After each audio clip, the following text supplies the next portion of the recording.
share, and I think we have some time for questions and answers at the end. Okay, so if you're just coming, if you could come, and we're going to try not to use the mic, so just come on down as far as you can, and without further ado, I'll talk it away. Yeah, thank you all for being here, for coming out tonight.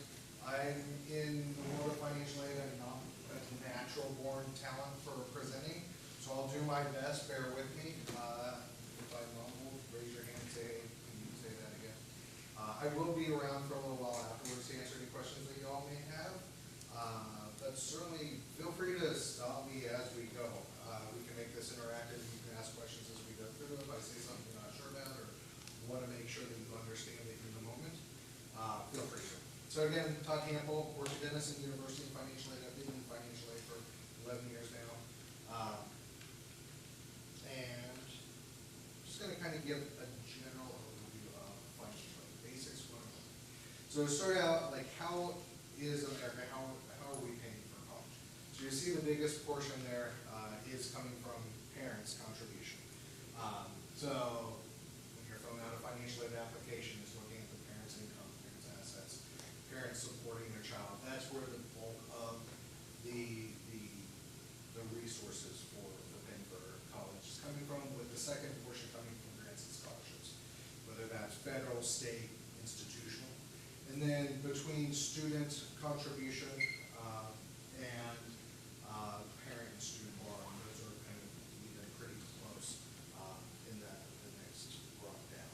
That just kind of gives you an idea, kind of breakdown of where and how America's paying for college. There's two main types of financial aid. So two main types are gift aid. Gift aid, kind of self-explanatory. It's the grants, scholarships, don't have to be deep. Self-help is the part that is a loan or that we don't pay ourselves. So starting with the gift aid, scholarships, those are merit-based typically. They are institutional through the institution or through outside organizations. Some schools will require separate applications. Some schools, is based on the application and admission application, will determine the scholarship eligibility. Grants, on the other hand, are the need-based portion. Grants, again, don't have to be repaid, so it is free aid to help the student go to school. And that can be either through the federal government, Department of Education, through the state, Ohio Higher Education, or through the institutions. So that's where that gift aid's coming from, and grants and scholarships. Self-help, that's payments, either paying the balance on the due date or doing payment plans. Looking at work study, whether that's federal work study or just institutional work study, where students can work. A lot of times we kind of look at that work study piece more of maybe students working on campus to help with other costs that come up while they're in school, but that can be banked and put towards going towards the tuition costs as well. And then loans, those are the borrowed funds, must be paid back with interest, but that is part of the covering the cost of education. The resources or sources for the aid, federal government, state, institutions, and then the community that the resident goes for. We'll talk about a little bit about each of these. So with the federal aid program, main grant that people hear about or know about is the Pell Grant. That is a need-based grant. Generally higher need students would potentially be eligible for that. SEOG, that's Supplemental Educational Opportunity Grant. It's another federal grant. Those are allotted, schools get like a bucket of funds and they're a first come, first serve. So we're going to talk a little bit more later on in the presentation about paying attention to your school deadlines. That's why there are certain funds that maybe they only have so much and they report those on a first come, first serve basis. SEOG is kind of one of those typically. There's Teach Grant, Work Study, we talked about, federal student loans or Parent Plus loans. Those are all options as far as federal aid sources. You'll notice, I should have mentioned it before, but there's QR codes on several of the tabs. If you want, you can bookmark the page, and it's just got more information about each of those pieces of information on the page that the QR code has. So to talk about the federal direct student loans, there's two basic types of federal student loans. There's subsidized loans and unsubsidized loans. Subsidized loans are a need-based loan. determined based on the school's cost of attendance, minus the student aid index, SAI on the FAFSA, minus other need-based financial aid, determines if there's eligibility for that subsidized loan. That could actually be different at one school or another. If one school provides more institutional grant aid or scholarship aid than another school, you might not have subsidized loan eligibility there, but you might in another. It's kind of how that's determined based on that need aid. Does not accrue interest while the student's in school. Repayment begins 6 months after graduation. Unsubsidized loans, the other one, it's a non-need-based loan, so all students who complete the FAFSA should have at least unsubsidized loan eligibility, if no other aid. They would have unsubsidized loan eligibility. It begins accruing interest at the time of disbursement. That interest that accrues while the student's in school through grace period capitalizes into the principal balance when it goes to repayment 6 months after graduation. There's a fixed interest rate on all federal student loans and Parent PLUS loans. The interest rate on federal student loans this year is 6.53%. So that would be the interest rate on the loan taken out in 24-25 for the life of that loan. If a loan's taken out in 25-26, it might have a different interest rate, but that's going to be the interest rate for life. Because the rates were just recently reduced for the first time in a while, it's a good chance that the interest rate on the federal student loans will be slightly lower next year than they are this year. There's an origination fee at the time of disbursement. It's 1.057%.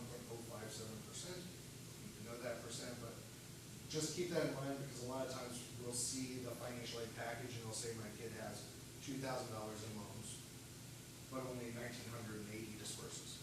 The reason for that discrepancy is that origination fee, but that's an area of confusion a lot of times for families. That's why. It's the gross amount that they're borrowing and then the net amount that actually disperses. Loan amounts are based on the student's dependency status. Your students are going to be dependent. You're here filling out the FAFSA for them, likely. So they most likely are going to be dependent students. And at the freshman grade level, it's 5,500. Sophomore grade level, it's 6,500. And then 7,500 in juniors. Those amounts have been the same since I've been in financial aid. They're not going to change. Cost of attendance is going up. Those loan amounts are going up. But that's just set by the Department of Education and where those amounts are coming from. In addition, for a student to borrow federal student loans, they have to accept those loans. A lot of times they're going to be offered in a pending or offered status. They would accept them if they want to, or decline them if you don't want them to borrow those loans. They would also have to complete a master promissory note, which is the agreement it's a loan that has to be repaid. Insurance counseling is the educational piece. It's going over their rights and responsibilities as a borrower, because it's the first time you've borrowed a loan likely. So it's kind of going over smart borrowing habits, only borrowing what you need, don't borrow more than you need. So that's the educational piece. There's a 6-month grace period, and there are multiple repayment plans available for those federal students. Some other loan options. We talked already about subsidized and unsubsidized loans through the Department of Education by completing the FAFSA. The FAFSA is required. All students who complete a FAFSA are going to have some loan eligibility, whether it's subsidized and unsubsidized or unsubsidized loan.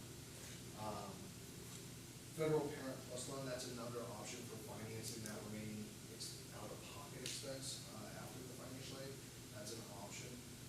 Parent PLUS loans require a FAFSA on file, but then there's a separate credit-based application for parents to complete if they are interested. The credit check on that is not quite as detailed as if you were looking at a private loan or a car loan. And the way that works is the interest rate's flat. It doesn't matter what your credit score is. If you're approved, you have the same rate at a 500 credit score as a person with an 800 credit score. The terms on that, typically the repayment starts 60 days after the disbursement. You can defer those while the student's in school or through 6 months of grace period. There is an origination fee on the Parent PLUS loan. It's 4.228%, which is pretty steep. In the past, it's been several years now, financial aid offices would always steer families toward a Parent PLUS loan before a private loan. That's really changed over the last few years. If you have a strong credit score, you might get as good a rate or a better rate with a private loan, and most private loans don't have an origination fee. So if you're looking at a PLUS loan for $10,000, the Department of Education is taking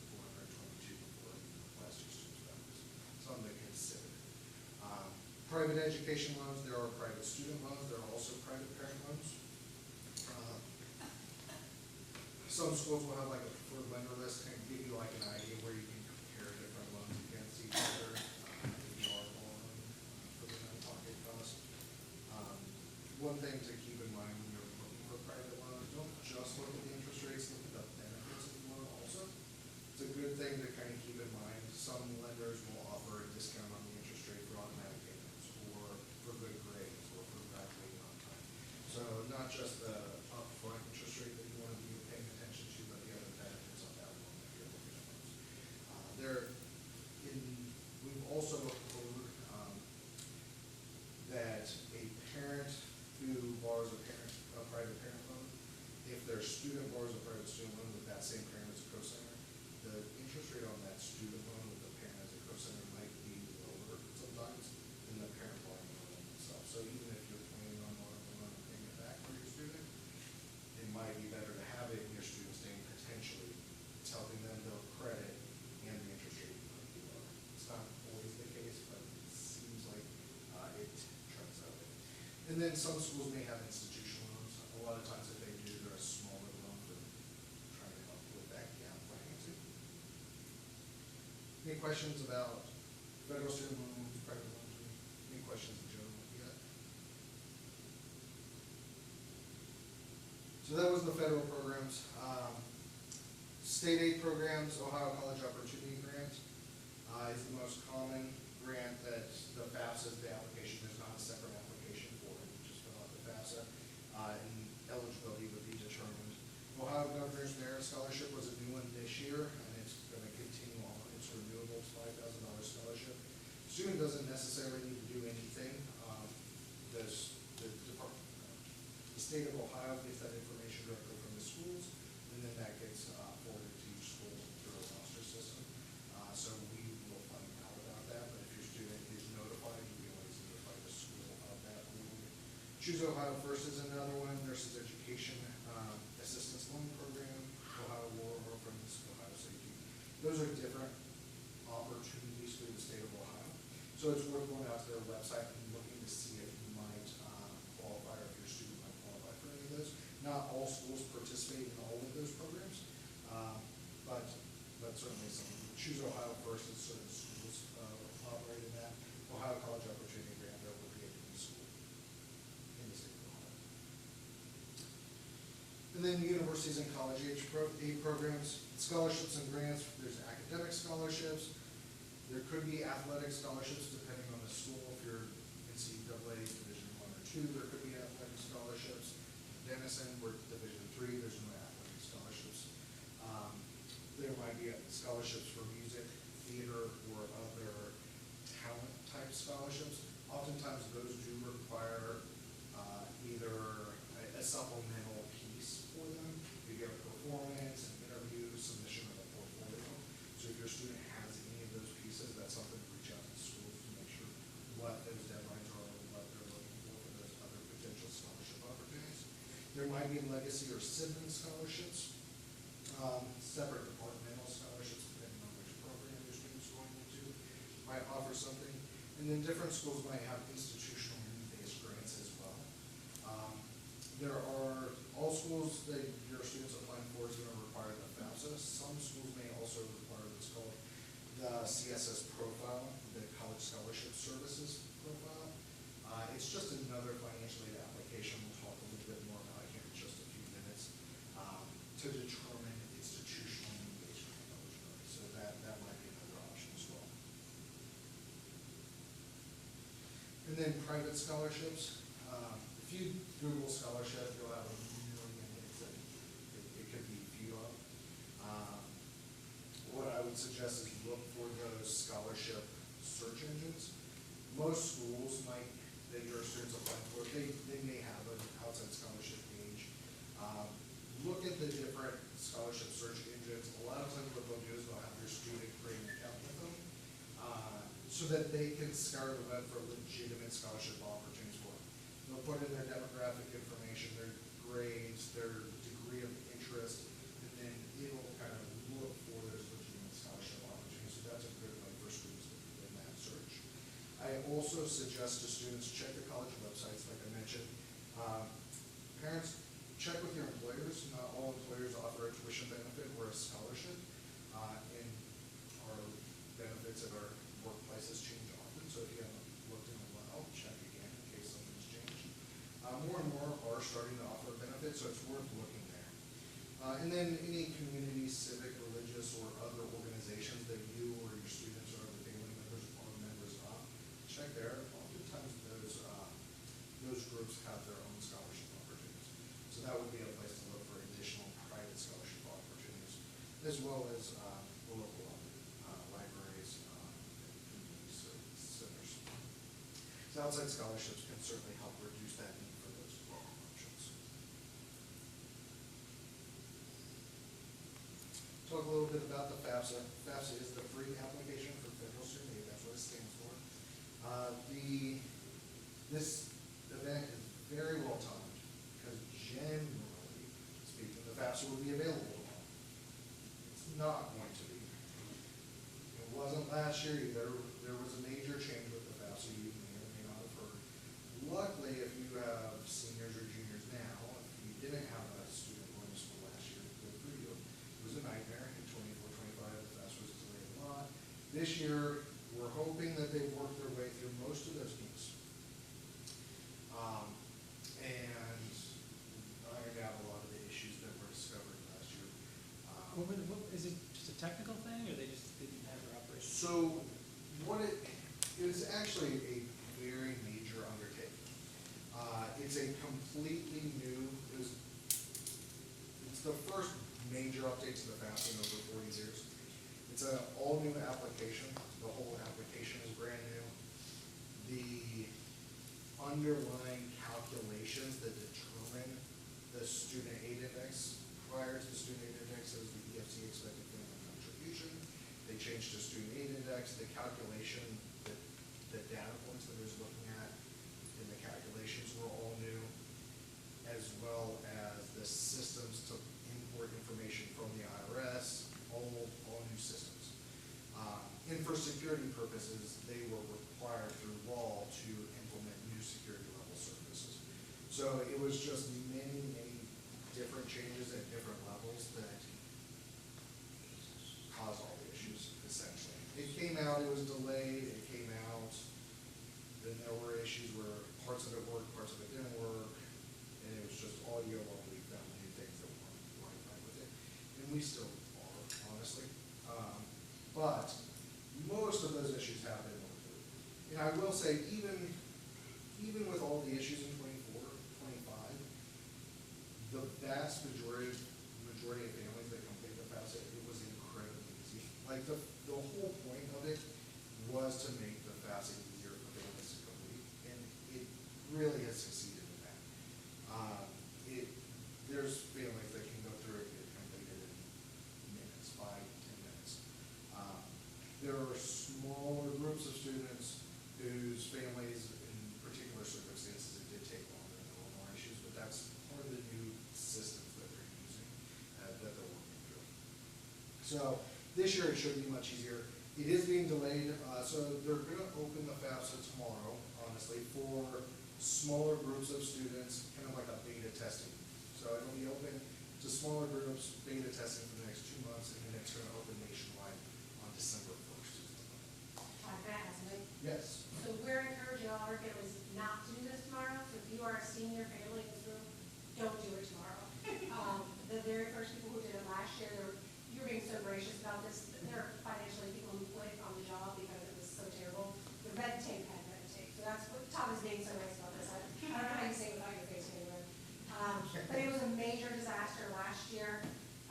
We would encourage senior families to wait until December 1st when all of the kinks have been worked out. There are no deadlines that are going to be before that, even for early decision and early action, because the quote-unquote real FAFSA doesn't open until then. So if you have a neighbor who's doing it tomorrow, just say, that's so nice, good for you. But don't do it. Yeah, and you might try and not be able to do it tomorrow either. So yeah, there's no rush to go in and do it, like Jen said, and you'll be able to do it after December 1st. I wouldn't necessarily say that there aren't going to be any kinks after December 1st this year when we do complete it. It's So I will say with that caveat, be patient with your financial aid offices. Check in if you haven't heard anything with those schools, just to make sure that it was received and that there's nothing that you're missing, if you haven't heard anything. But I really do. It was bad for 24, 25. It's gonna be much better this year. It really is. On the FAFSA, it is the source for all financial aid. And for the vast majority of the schools that your students are gonna apply to, it's gonna be the only financial aid application. So that's what is being used to determine. There's that CSS profile I'll talk about in a minute. It's a much smaller number of schools require that. It's based on the 23 tax information. So whenever you're completing the FAFSA, it's always looking at the tax year for income information 2 years prior. And the reason they do that is because by then, the vast majority of FAFSA filers should have filed their taxes for that year, so that that information can come over directly from the IRS without you having to punch every number in. Students can list up to 20 schools on the application. If your students going home and apply to 21 schools or more, they can. Once they submit that initial application to 20 schools, then they can go back into studentaid.gov and update, remove some schools, add new schools, and resubmit that so that the other schools can meet that application. Pete? I have a question on that. So if your student applies to a variety of different schools and the cost to attend that school varies, does the aid that they receive vary based on the cost of the school, or is it only strictly based on that student's need and your household income? It's very good. So, the student aid index on the FAFSA is going to be the same with every school that receives that FAFSA. So the base data that every school receives is going to be the same. Every school's determination of it, if they have a Pell Grant eligibility, that Pell Grant amount is going to be the same with every school that they apply to. The SEOG, because that's campus-based and the funds could run it, that could be different. Based on schools that have a higher cost of attendance, you could qualify for financial aid, which I actually have a slide later in the presentation that kind of speaks to that. But if you're applying to a school that's $90,000 cost of attendance, and you have a $50,000 student aid index, you might have need for need-based grant. If you're applying to a school that's $30,000 cost of attendance a year, you don't have need for that school because your student aid index is above their cost of attendance. So yes, the amount of aid and need-based aid specifically that your student could receive, and it's the need-based aid that's determined based on the financial aid applications. Merit scholarships, that's a whole other story. But yeah, the need-based component could fluctuate from one school to the other with the same FAFSA. And you still just have to complete it, and like, you still just complete it once, but then that school would let you know, or how would you find out how much aid you received from the $90,000 school versus? So are you asking if the aid, if they tell us we can afford 50, it's 90, do we only have to pay 50 at every school? And the answer is no. No, I'm asking like, how do you know how much you have to pay at this school versus this school? Yes, versus this you'll school? get a financial aid award, I think, a slide in there later. You'll get a financial aid letter, or they call it a financial aid offer, that you can accept or decline. But maybe we'll get to the end and we'll come back to that. Okay, sorry. Yeah, no, but that's It's a good question. Yeah, so yeah, there are things that you can do ahead of time to get an idea. There are things called net price calculators, or My Intuition. Most schools will have that on their website. If you go to any school's website and type in net price calculator, there will be one. And you can put in your tax information into that, and it'll give you a good rough estimate. So that's an early estimator. When you complete your FAFSA and send it to each individual school, if your student is admitted to that school, each school might do it a little differently. But if your student's admitted to that school, they'll receive a financial aid offer, and it'll tell you what their cost of attendance, what the financial aid is, and what their expected out-of-pocket cost is in each of those individual schools. And it would definitely be received before you were expected to accept the offer of admission. I will say that, yes, it should be, but not necessarily because of the delay. And I can only speak to my school that I work at. Early decision one is an application round. And early decision one, the application deadline is November 15th. FAFSA is not gonna be available until December first. My institution has a CSS, we require the CSS profile, so we are going to stick with that November 15th deadline, and we are going to admit students based on the information on the CSS profile, well, because we don't have the FAFSA. Because we require the FAFSA as kind of part of the admission process. Not all schools do. It might not be an admission requirement, but it is for my school. But we can't require that if the deadline's November 15th. So we would be able to still provide the financial aid based on just the CSS profile, and we will then require the FAFSA as soon as it can be completed. I would say that in most cases, I can't speak to the school that only require the FAFSA, and if your students apply early decision to that, I would think that they may have a method to give you an idea what that might look like, but I don't know. In the regular rounds last year, yes, almost every school had a decision out. And it's usually about a month where you have all of your financial aid offers and some time to decide. What about early action, is that? Let's talk about that one afterwards. I'm gonna ask, maybe we can save questions to the end. I think Todd has some really good information, and I think we're getting some of those questions. But can we, let's promise just to save questions to the end, but I promise you guys will. If you have any, we'll do. But yeah, so FAFSA, and the FAFSA must be completed each year.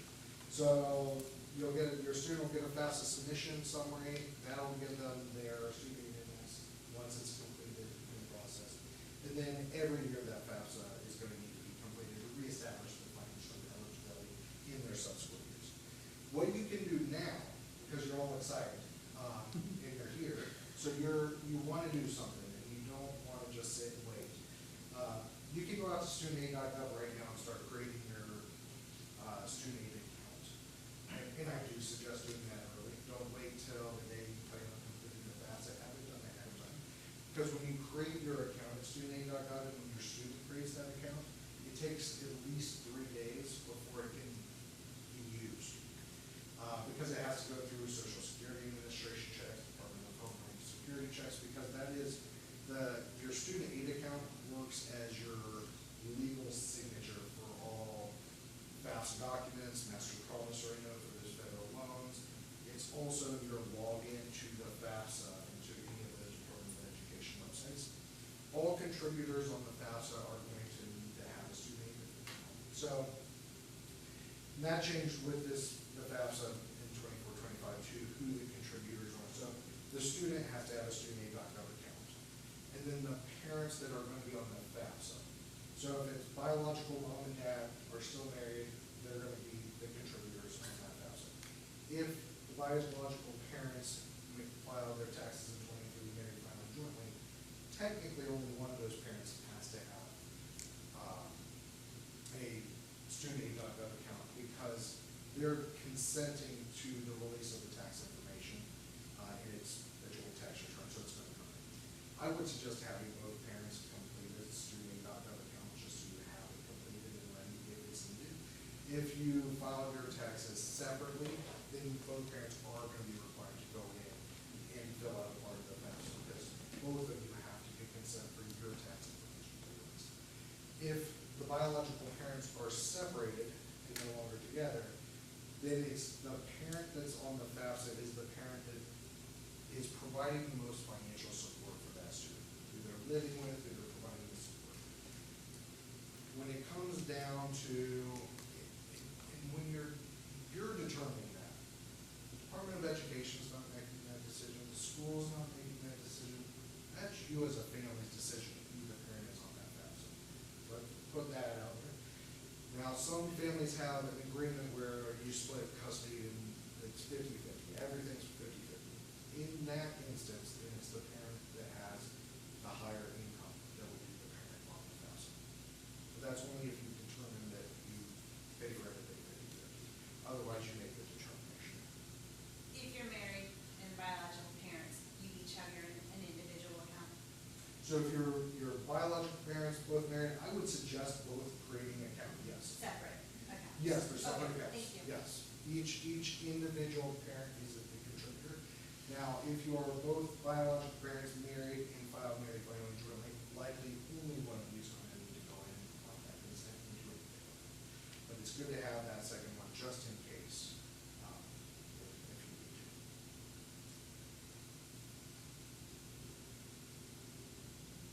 So some FAFSA simplification, what have we learned?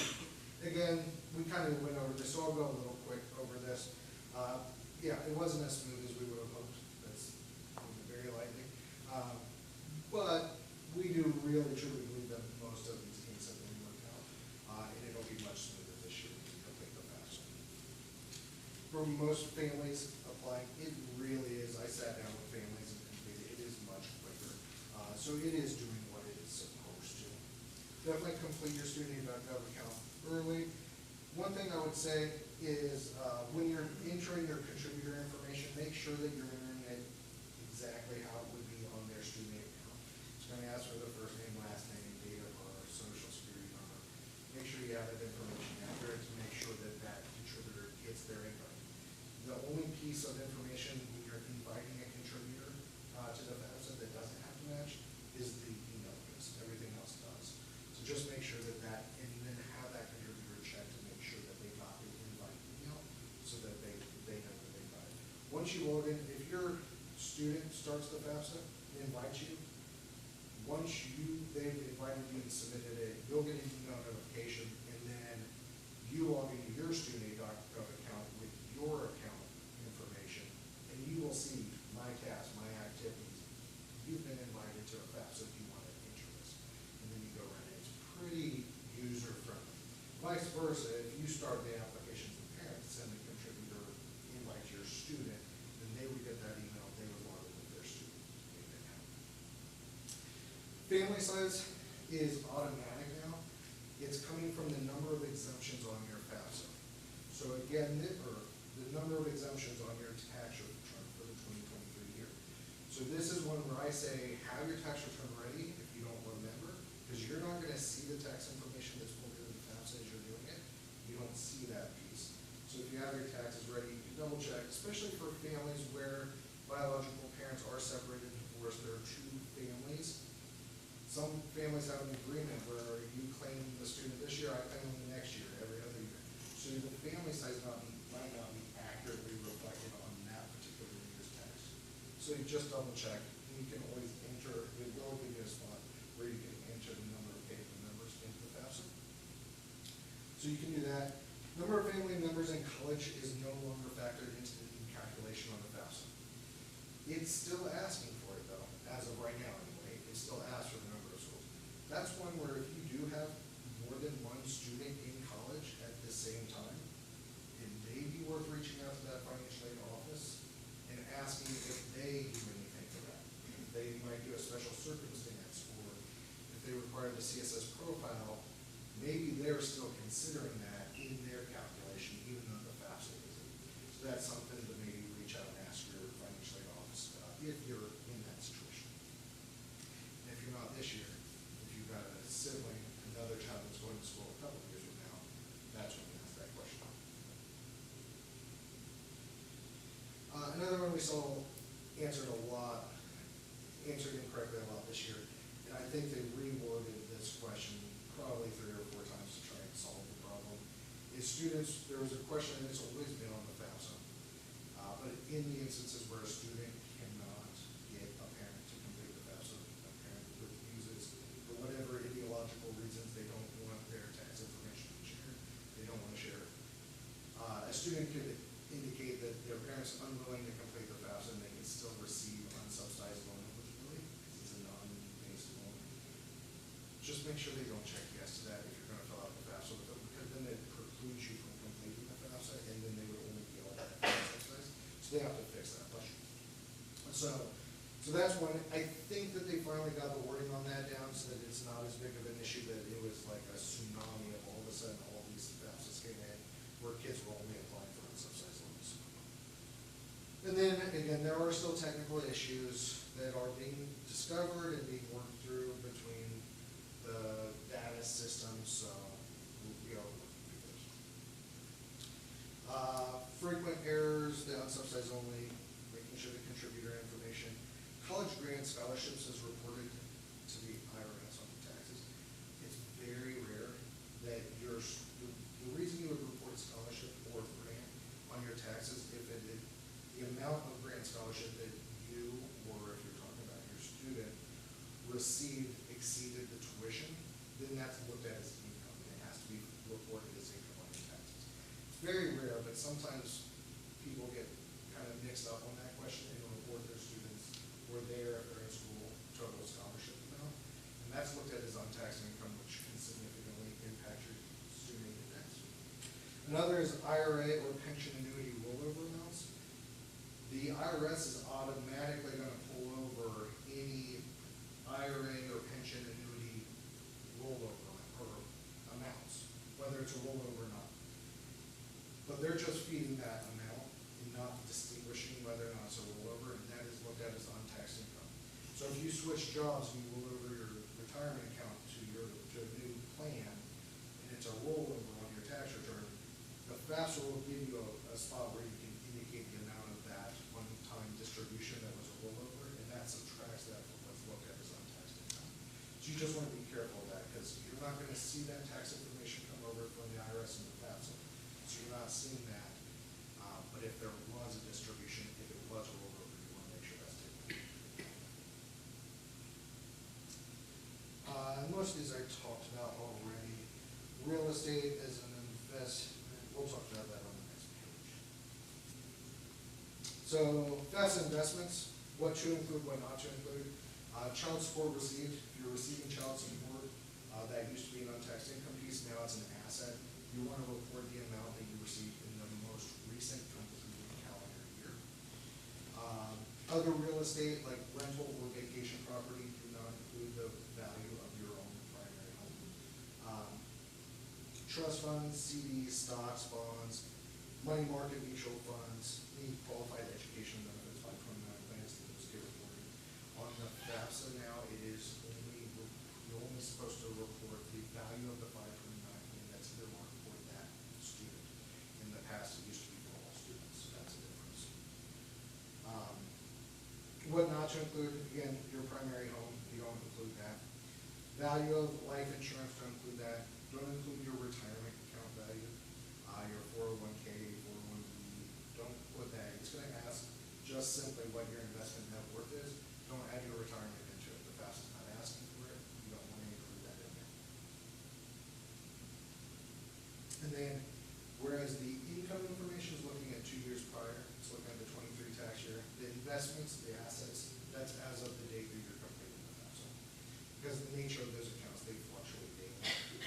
But you just want to put it in as of the date that you're completing the application. Let's go forward and talk a little bit about the CSS profile. Again, most schools that your students are going to apply for are not going to require this, but inevitably there may be some. Usually it's more the liberal arts school, the smaller schools that have a large endowment and are providing a significant amount of institutional aid, specifically institutional needs aid. Those are the schools that are more likely to require the CSS profile. It's just a supplemental financial aid application. It actually predates the FAFSA. It's been around for a long time. Because it's a private application, your tax information is not going to come directly from the IRS into it. You're required to put that in. It does have more questions. It goes into more detail than the FAFSA. But it's really, if you have your financial aid, if you have your tax return, if you have your W-2s with you, it really is pretty straightforward. It's what's line 1, what's line 2, what's line 3. So it goes right down those applications of what information it's asking for. It does take a little bit longer just because you're inputting more information, but it is fairly straightforward. An application becomes available on October 1 every year. It's actually already available. Usually comes available a couple weeks early. So it is out there already. It may include non-custodial parent. So that's a big difference between the FAFSA and the CSS profile, is that depending on the family circumstances, there might be instances where the non-custodial parent just will not be required to complete a CSS profile. But in many cases, if there is still a relationship and connection, the non-custodial parent is also going to be required to complete it, and their income information is going to be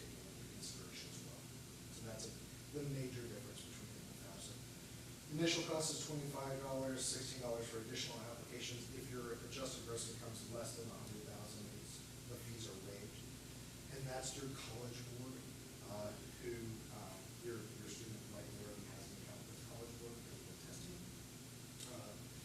high school testing. And then College Board's IDOC system is just a document, a secure documentation service to upload documents and share with schools. Not all schools are going to require it, but some schools will have that as well.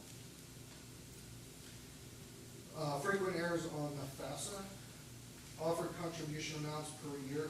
The FAFSA, or the CSS profile, excuse me, is going to ask you what your contribution amount, how much you can contribute to your students' education each year. It's an annual amount it's asking for. So if you plan $100,000 that you plan that you can pay over 4 years, we'll put $100,000 in that because it's thinking you can pay $100,000 every year. And that can directly impact your aid eligibility in the school that you're planning. So be careful to only put your offered contribution amount for a year, or don't report it down at all because it's an application, it should determine that for you. Tax deferred pension payments. This is the most commonly missed question, bar none, just because it's confusing. It used to be on the FAFSA, luckily, thankfully, it's not on the FAFSA anymore. But it's asking for your tax deferred pension payments. That's your pre-tax allotment or allocation into your retirement accounts. So you find it on your W-2, classes 12A through 12D, and it's only specifically codes D, E, F, G, H, or S. You don't want to add any other codes because the other codes are your employer's contribution, not your contribution. That amount is untaxed income, and so that's directly impacting what your calculation is. So you want to be careful about that. Parents putting their information on the students. Parents like to fill out applications for their students a lot of times. That's fine, as long as I don't know that right. It's fine, but just be careful. You don't want to report your $200,000 income in your students and then report it again in yours. And we see that every year. It happens a couple times. So you just want to be careful. You don't want to double report income on the applications. Retirement account value again. In instances, and this is the same on the FAFSA too, I might have glossed over, but on the FAFSA, the CSS profile, if you, it's always looking 2 years prior, so if you were married and filed married filing joint in 2023 and have since separated or divorced, you want to make sure that you're being careful when you report your income, because in both cases on the FAFSA, you will be required to self-report instead of using the tax information directly from the IRS. And on that CSS profile, you self-report. You want to make sure you're only reporting your income. Don't go straight down and report the AGI and your married filing joint taxes, because then you're including income that doesn't. So you just want to be careful with that. Again, home real estate value, don't use Zillow. That's always anticipated, like hopeful. Use actual tax value. And those are the main page 1.1. Real quick through some of the definitions you'll hear. COA, cost of attendance. Cost of attendance doesn't necessarily mean what it's going to cost, what the school's going to bill you. That is a combination of both the indirect cost and the indirect cost, which are the next lines down. Direct cost is what is billed by the school: tuition, housing, room and board, your meal plan. That's going to be your direct cost. The indirect costs are the plane flight out to the school each in home each break. That's your living expenses, your books, your supplies. So those aren't billed necessarily by the school, but they're a cost that's realized during the course of that year for that student. So that's your cost of attendance. Student aid index, again, that's the index by the FAFSA that determines your aid eligibility. OFA, other financial assistance, that's just all financial aid on a student's aid package that they have. Financial need is your cost of attendance minus the student aid index. That's determined in the need. FADDX, that's the software, the technology that transfers the tax information to the IRS. FTI is the tax information. And then self-reported information, that's on the FAFSA, the self-reported tax information when your information can't be pulled directly from the IRS. So what we talked about earlier with the cost of attendance, one school might have a higher cost of attendance than another. student aid index is gonna be the same in each school.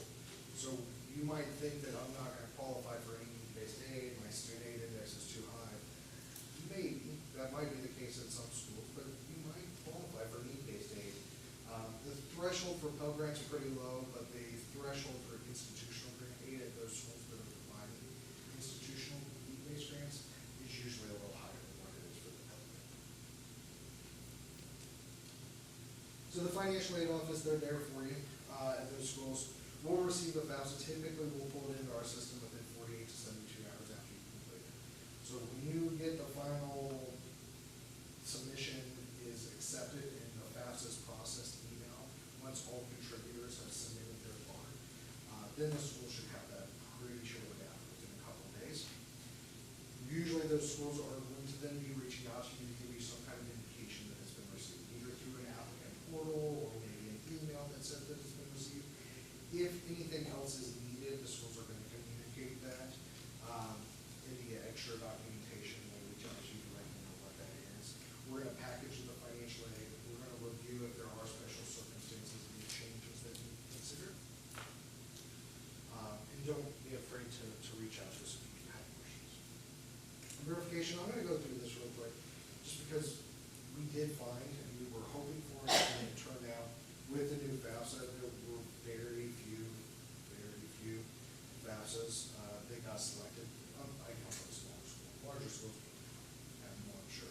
But significantly smaller number of students got selected for verification. However, if your student gets selected for verification, it's just a federal requirement that we're, as financial aid administrators, are required to reach out to the student and family to ask for additional documentation, tax information, just to support certain data points on the FAFSA, just to verify and make sure it's accurate. So that's where you want to make sure you're keeping an eye on emails and turning those in right away, because that process can add a little bit of extra time on the financial aid. So the sooner we get documentation, the quicker we can get through that for you. Special circumstances. So this is what you want to report to any financial aid office if there's a change in your circumstances. So if your 23 taxes were fantastic, maybe that was just a banner year, you're in real estate sales or something, and that year was a banner year, but it's not really typical to what your usual income is. Let us know that's something that we can look at. Or vice versa, maybe you recently got laid off, or your company's downsizing, something like that, change in circumstances. There are high medical expenses, higher than usual medical expenses. If there's been a divorce, a separation, these are things that change where your financial reality is from what the FAFSA looks like it is based on tax information. So those are things that we can look at and determine if we can update the financial aid application to take that circumstance into consideration, if it might be additional.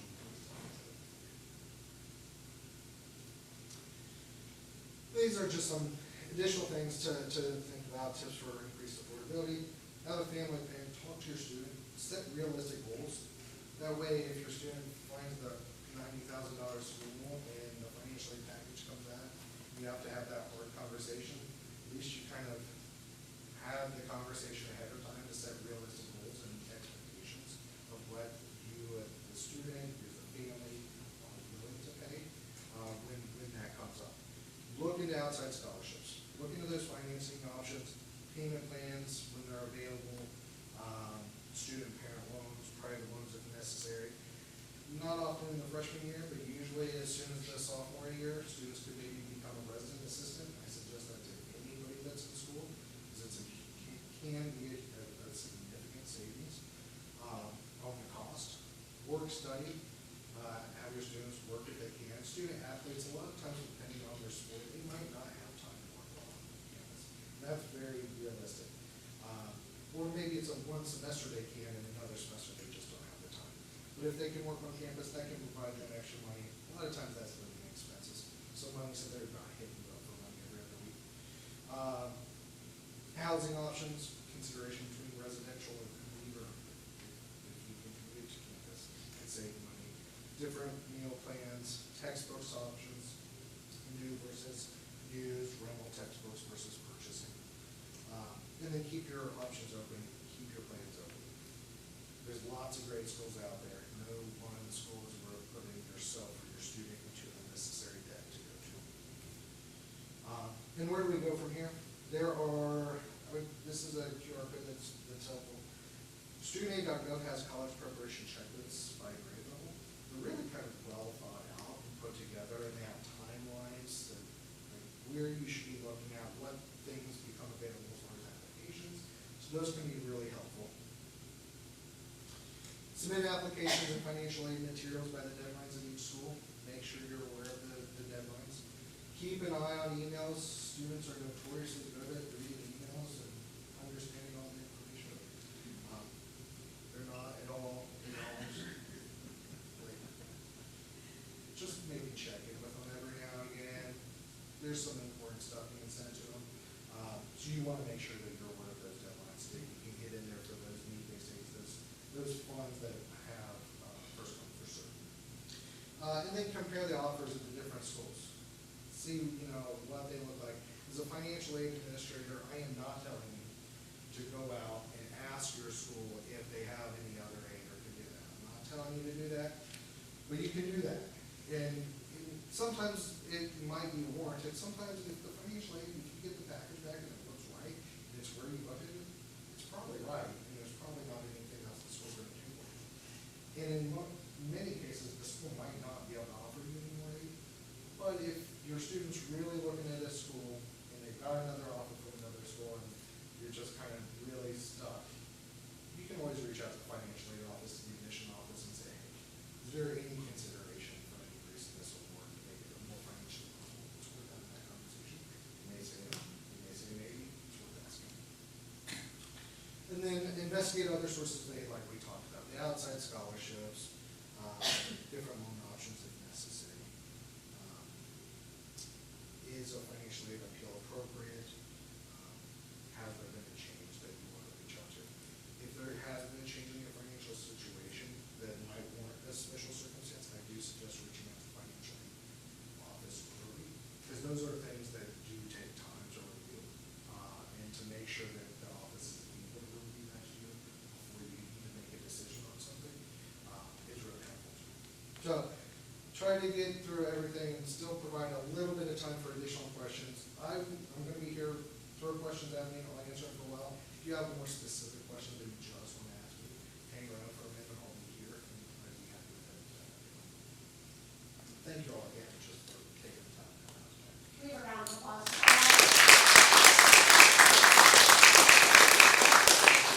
So if you have a question you think would apply to the whole group, let's start with those, and then otherwise we'll just take them one-on-one. Yeah. For the CSS, is that just like the FAFSA in terms of both parents fill it out? Is it only one parent needs to? Generally, just one parent in the primary household needs to complete that. The reason that the contributors are so important on the FAFSA is because you are consenting for the IRS to release your sensitive tax information to another entity. That's why there's so much security behind that. With the CSS profile, it's all manually tagged in information. So you can start it, your spouse can finish it up, or you can just, whoever flip a coin and say you lost, you take care of this one. That's kind of how I think they're going to do it. And really, it is more tedious. There are more questions, but if you have your logins to your investment accounts available, if you have your tax return and your W-2s, it's pretty straightforward just to go right through that. It doesn't take that. Is this like carve out a whole Sunday, or is this like? I would say no. And give it a few afternoons, couple weeks. Now, I'd say in a couple hours you should be able to get it completed. And just like the FAFSA, you don't have to complete it all in one sitting either. So if you get through a good chunk of it and you just need to stop because you've got an appointment, you can always save it and come back to it later and submit it much later.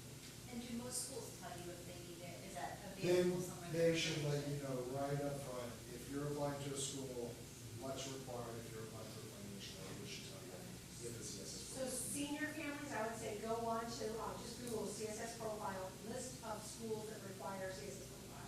It's an alphabetical order, or you do it by state, however you want to do it. Younger families, you should know FAFSA for every school. About half of our families do a CSS profile, that's where you find half of people who are applying for financial aid do a profile.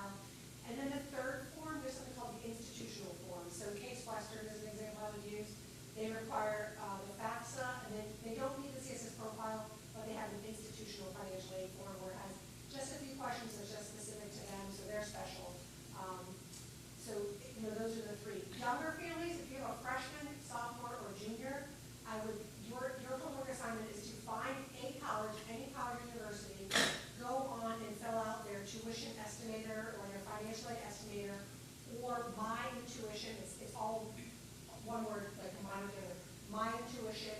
I think it's like 65, 70 colleges that might use it, Todd? Somewhere Yeah, around there. something like that. And then all the colleges that use My Intuition are on there. It's just a financial aid estimator.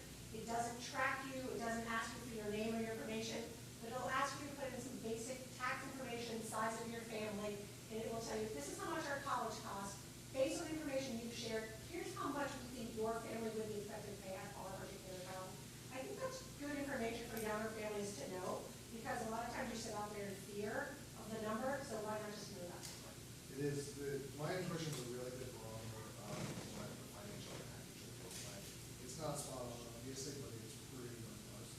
And one question specific to the My Intuition, where it'll tell you what the maybe anticipated grant scholarship total is.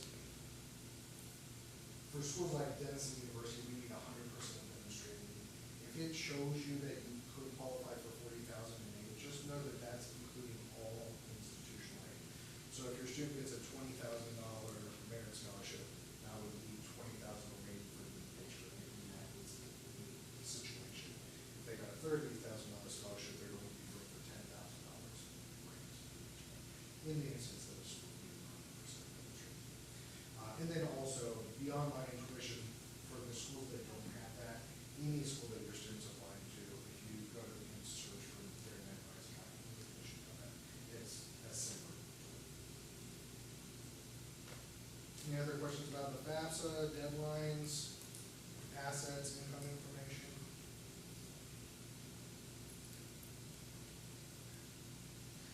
Again, I will be up here if anybody has any personal questions that they might ask me. Thank you very much. And I'll put in one more plug, tomorrow night is the webinar, it's not about need-based financial aid, it's about planning, financing college. So if in the course of the last hour you just figured out that this doesn't apply to you, but you still want to learn about college, the webinar tomorrow, it's a